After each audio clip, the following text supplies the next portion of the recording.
అంటే మీ వైఖరి మీ ధారణ అంటే జ్ఞాపక శక్తే కదా, గుర్తుపెట్టుకోవటమే కదా, అదే ధారణ అంటారు కదా. మీరు సాధన చేసిన విధానాన్ని చూస్తే గతంలో కవులు కూడా ఇదే పక్కీలో చేసి ఉంటారని ఉజ్జాయింపుగా అనుకోవచ్చా? అనుకోవచ్చు, కానీ రామబ్రహ్మం గారి అనుభవం మీద నాకు చెప్పిన మాట ఏమిటంటే, ఒక విచిత్ర ఘట్టం జరిగింది. ఆ తర్వాత నేను 93 అక్టోబరు 9, 10 తేదీలో శతావధానం చేశాను. ఆ ధారణ సమయంలో ఒక చిన్న చమత్కారం జరిగింది, మీకు చెప్పాలి. మీరు ఆ అవధాన వంశానికి చెందిన వాళ్ళు కాబట్టి, అంటే లోపాయకర విషయాలు కానీ సరదాగా మాట్లాడుకుంటాం. అంతే అంతే. అవధానం 2వ రోజు పూర్తి అయిపోయింది. మధ్యాహ్నానికి పూర్తయి 5ంటికి సభ ముగిసింది. ఇంకా సన్మాన సభకు ఏర్పాటు చేసుకోవచ్చు అని చెప్పారు అధ్యక్షుడు. డిక్లేర్ చేసేసి చెప్పి, అబ్బాయి తయారవ్వయా పెళ్లి కొడుకువి అన్నారు ఆయన. అంటే మాస్టర్ ధారణ ఉంది కదా, అదేమిటి అన్నారు ఆయన. అంటే చెప్పాలి కదా, అక్కర్లేదు, ఏదో 4 పద్యాలు అడుగుతారు, అవి చెప్పేస్తే సరిపోతుంది, అంత శ్రమ అక్కర్లేదు. లేదు మాస్టర్, నేను తయారయ్యాను, నేను చెబుతాను అంటే ఆయన అన్నారు, అవునా, ధైర్యం ఉందా, చేయగలవా, చూసుకో, నేను ఏదో మేనేజ్ అన్నారు. పాపం ఇప్పుడు అవధానికి అధ్యక్షుడు అంటే తండ్రి కొడుకు లాంటి సంబంధం కదా, కాపాడాలి కదా మనిషిని. అందుకని ఏం పర్వాలేదు, ఎవరు పెద్ద చేయడం లేదు. ఈ మధ్యలో పూర్వం జరిగి వాళ్ళు చేశారు, ఇప్పుడు ఏమీ జరగడం లేదు. ఎవరికి టైం ఎప్పుడు పెడతారు? శతావధానం శనివారాలే పెడతారు, 2వ శనివారం ఆదివారం, అంతా ఉపాధ్యాయులే. వీళ్ళందరూ బస్సులోకి వెళ్ళిపోవాలి, మర్నాడు స్కూలు, వాళ్ళందరూ వెళ్ళిపోవాలి, బస్సులు దొరకవు, 8 దాటితే నువ్వు ధారణ చేస్తూ కూర్చుంటే వినేది ఎవడు ఇక్కడ, అందుకని వెళ్ళిపోతారు, పర్వాలేదంటే, లేదు మాస్టర్ సన్మాన సభ రద్దు అయినా మంచిదే, నేను ధారణ చేస్తాను. అదే ఉంచుకోమనండి, 5 నిమిషాల్లో దండలేయడమే కదా, ఏముంది ఇది, అది నాకు పద్ధతిగా జరగాలంటే నేను తయారయ్యాను, నేను చెప్తాను అంటే, కోడలు కొడుకును కంటానంటే అత్తగారు వద్దంటుందా అనాలి. కోడలకి ఏమైనా గొడవలు ఉండి ఏదైనా వద్దనొచ్చు, కానీ నువ్వు రోజుకుంటానన్నా వద్దనొచ్చు, కానీ కొడుకును కంటానంటే వద్దంటుందా ఏ అత్తగారైనా? అందుకని నువ్వు చేస్తానంటే నాకేమయ్యా అన్న, ఇష్టమైన కష్టం, ఇష్టమైన నేను చేస్తే అద్భుతంగా ఉంది. సరస వినోదన సమస్య పూర్ణమే 15 నిమిషాల్లో 25 పద్యాలు. ఆయన మొదటి సమస్యలు 25 అయిపోగానే ఆయన ప్రకటించారు, 15 నిమిషాల్లో 25 పద్యాలు. చూసి చదవడం కూడా కష్టం అన్నారు. ఆ ఉత్సాహంతో మిగిలిన కూడా చేసేసాను. అయిపోయాక ఆయన ఆ మరుసటి నెలలో సరిగ్గా 10 రోజులు దాటాక, అబ్బాయి నువ్వు ఒకసారి మా ఇంటికి భోజనానికి రావాలయ్యా అన్న, రాజమండ్రి, నేను కాకినాడలో ఉన్నా. ఒకసారి ఆయన పిలవడం మన అదృష్టం. వెళ్ళాను. వెళితే ఈ ధారణ ఎలా చేసావో చెప్పమన్నా. అప్పుడు ఈ కంద పద్యాలు 12 మాటలు అందులో ఇమడించడం, వాటిని మాటి మాటి గుర్తు చేసుకోవడం, ఇది చూసి ఆయన, నాకు తెలిసినంత వరకు ఎవరు చేయలేదు ఈ పద్ధతి, ఇది ముందు ఈ పద్ధతే కష్టంగా ఉంది, ప్రతిదానికి ఓ పదం పెట్టడం, ముందు ఈ పద్యాలు గుర్తుండాలి కదా అన్నారు. ఎందుకంటే సమస్యలు గుర్తుంటాయి, దాంట్లో ఒక కథ ఛందస్సు ఉంది. ఇందులో ఏముంది, మాంసాగారికి ధనం అంటే మాంసం ఏమిటి, గారి ఏమిటి, ధనం ఏమిటి, లింక్ ఏముంది, లంకి నేను ఎలా గుర్తుపెట్టుకో, అదే రాక్షసత్వం అండి అన్న. అయితే నువ్వు బ్రహ్మ రాక్షసుడు వేరాడు అప్పుడే. ఇది గుర్తుపెట్టుకోవడం కష్టం కదా, ముందు ఇది గుర్తు రావాలి కదా. ఇప్పుడు కొంతమంది ఎలా ఉంటారంటే, గుర్తుండడం కోసం కాగితం మీద రాసుకుంటారు, ఆ కాగితం ఎక్కడ పెట్టాడో మర్చిపోయాడు, ఇంకెందుకు మరి, ఇవి గుర్తుండాలి కదా. లేదంటే నేను చాలా రాక్షసంగా ధారణ చేశాను, వాటిని అనుసరించి పద్యాలు గుర్తు చేసుకున్నాను. మధ్యాహ్నం అన్నం తింటున్నా సరే, రాత్రి పడుకున్నా సరే, స్నానం చేస్తున్నా సరే, నిద్ర పట్టకపోయినా సరే, నేను ఇదే పని చేశానండి. అంటే తేలిగ్గా నువ్వు ద్విశతావధానం కూడా చేసేయచ్చు, సహస్రావధానం మాట అనలేదు, ద్విశతం కూడా చేసేయచ్చు. ఇదా రహస్యం, ఇది చాలా కష్టం అని ఆయన ఏమన్నారు. నేను ఇది చెయ్యలేక ఎందుకు వచ్చిన యాత్రను అష్టావధానాలతో మానేశాను. ఆయన 200 పైగా అష్టావధానాలు చేశారు. ఇతర రాష్ట్రాల్లో బాగా చేసిన వాళ్ళలో ఆయన ఒకరు. రామబ్రహ్మం గారు ఇతర రాష్ట్రాల్లో ఎక్కువ బాగా చేశారు, మంచి పేరుంది.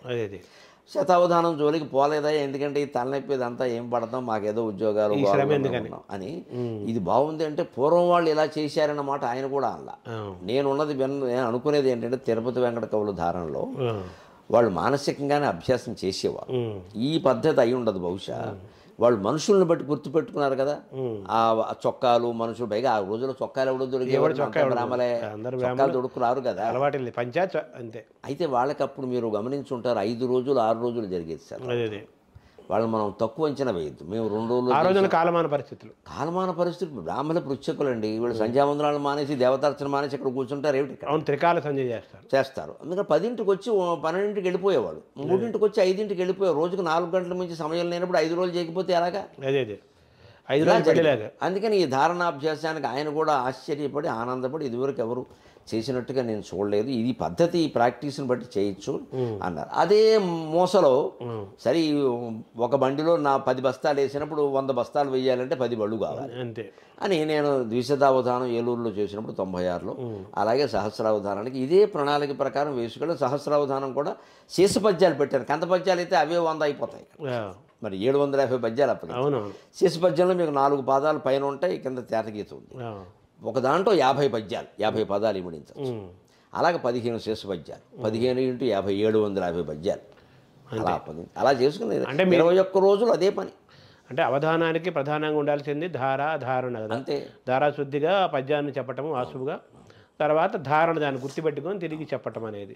సో మీరు స్వయంగా ఒక సిద్ధాంతాన్ని తయారు చేసుకొని, మీరే ఒక థియరీ తయారు చేసుకొని, మీరే ఒక యోగ మార్గంలో ఒక రసాయనిక చర్య లోపల జరిగి ఏదో I derived my own method అంటూ ఉంటారే శాస్త్రజ్ఞులు, అలాగే నేను నా పద్ధతి నేను తయారు చేసుకున్నాను. అంటే ఇదివరకు చేసినవి నాకు తెలియకపోవడం వల్ల ఇది ఉపయోగపడింది. వాళ్ళు ఎలా మనకు తెలియదు కదా, వాళ్ళు ఎలా ధారణ చేశారు. నేను చేసుకున్నాను నేను సొంతంగా. కులపతి గారిని కూడా మీరు మీ బేతవాళ్ళ రామబ్రహ్మం గారిని, ప్రసాదరాయ కులపతి గారిని మీరు గురువుగా భావిస్తారు మొదటి నుంచి కూడా.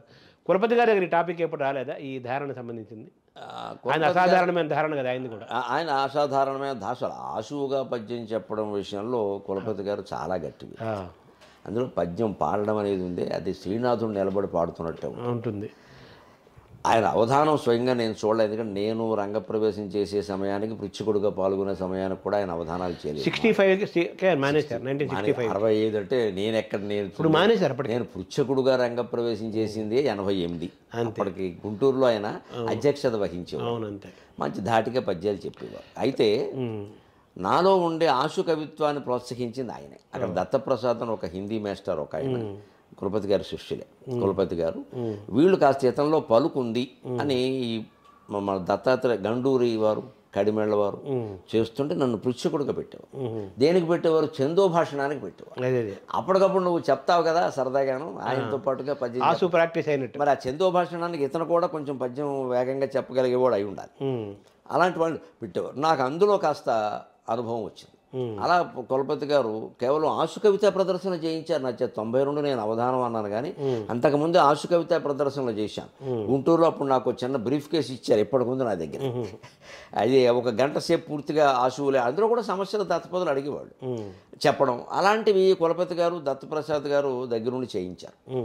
ఆ రకంగా వారు నాకు గురుతుల్యులే ఆ మార్గాలు. అంటే మీకు బేతవాళ్ళ రామబ్రహ్మం కానీ, ప్రసాదరాయ కులపతి కానీ ప్రధానంగా మీరు ఎప్పుడు వాళ్ళిద్దరి గురించి ప్రత్యేకంగా ఎప్పుడు మీరు చెప్తుంటారు.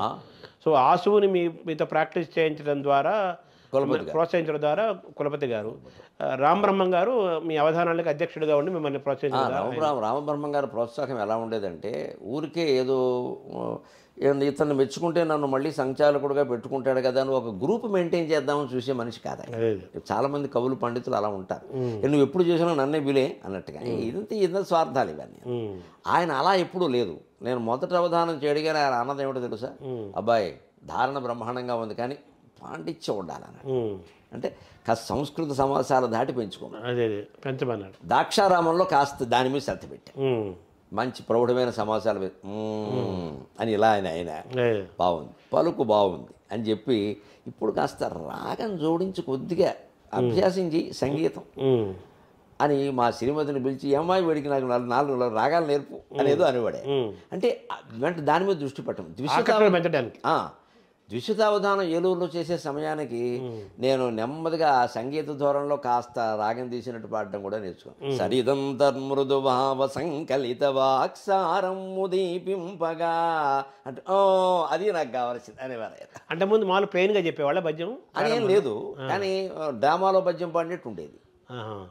కాస్త మృదువుగా ఏదో మనకి సంగీతం నాకేం రాదు, ఇప్పుడు సాపాసాలు తెలియదు, డ్రామాలు వేయలేదు. కానీ డ్రామాలు వేశాం, కానీ నేను వేసింది సహదేవుడు పాత్ర, వికర్ణుడు పాత్ర. సహదేవుడు అంటే ఏమిటంటే అన్నగారి అభిప్రాయమో నా అభిప్రాయం, ఇంతకంటే ఏముండదు అక్కడ. ఇంతకంటే ఏముండదు అక్కడ, పద్యం లేదు, ఏముంటుంది. అందుకని అలా ఏదో ఉండేది. అదొకటి అలవాటు, ఊళ్ళో విన్నవే వేయడం కాదు.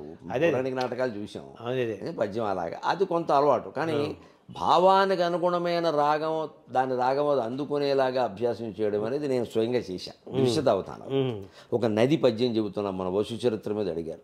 గిరికాసారమునందు దోచు సొగసుల్ కేల్వంతిగా నందియున్, గిరికిన్ బుట్టిన కన్యకామణికి అని అలా చెప్పుకుంటూ వెళ్ళడం అనమాట. అలా కాస్త చివరిలో సాగదీయడం ఏదో పెడితే కొంచెం రాగం బాగుండు, అది అలా అభ్యసించేయని. ఇలాగైనా ముందు ధారణ, తర్వాత పాండిత్యం, తర్వాత కాస్త సంగీత ధోరణి. ఎందుకంటే 96 నాటికి మీకు నాగపండి శర్మ ఉచ్చస్థానంలో ఉన్నారు, శిఖరాగ్రస్థాయిలు. నిజానికి అవధానాలకి రాజకీయమైన వైభవాన్ని, ప్రభువుల ప్రాపకాన్ని కల్పించింది అతనే. నిజంగా మనం నమస్కరించాలి. దాని విలువ పెంచాడు.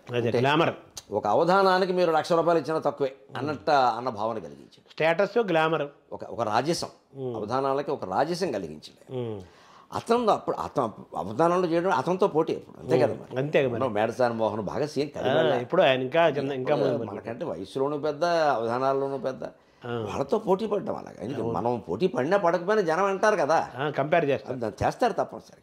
అది తట్టుకునేటప్పుడు కాస్త ఈయన అభ్యాసం నాకు ముందు ధారణ, తర్వాత పాండిత్యం, తర్వాత కాస్త రాగధోరణి ఇలా ఉండి ద్విశతావధానం అయ్యాక ఇంకా ఏమీ చెప్పక్కర్లేదు, చూసుకో అనేవారు. మా వాడిని కోడిపుంజి ఇలా కోడిపుంజిని బరిలో వదులుతున్నాం అన్నారు. అయిపోయింది. సహస్రావధానాన్ని కూడా ఆయన ఉన్నారు. సో ఆ విధంగా మీకు రామబ్రహ్మం గారు మీకు అది ప్రోత్సాహం అంటే, గురుత్వం అంటే అది. ఎంతసేపు బానిసం చేసుకుని కూడా తిప్పుకోవడం, పకోడీలు తెప్పించుకుని తింటూ కూర్చోవడం, ఏమీ చెప్పకపోవడం, లేదా పూర్తిగా ఆధారపడేలా చేసుకోవడం కాదు ఇక్కడ. అలా చేశారు. అంటే మీ అవధానం, మీరు ఎంచుకున్న అవధాన రంగంలో రాణించడానికి కావాల్సిన సరుకు సరంజామాను సిద్ధం చేసుకోవాలి, మిమ్మల్ని ప్రోత్సహించుకుంటూ వెళ్ళిపోయారు. ప్రోత్సహించారు. అలా చేస్తే మెచ్చుకునేవారు వెంటనే, ఇది కావాల్సింది అనేవారు.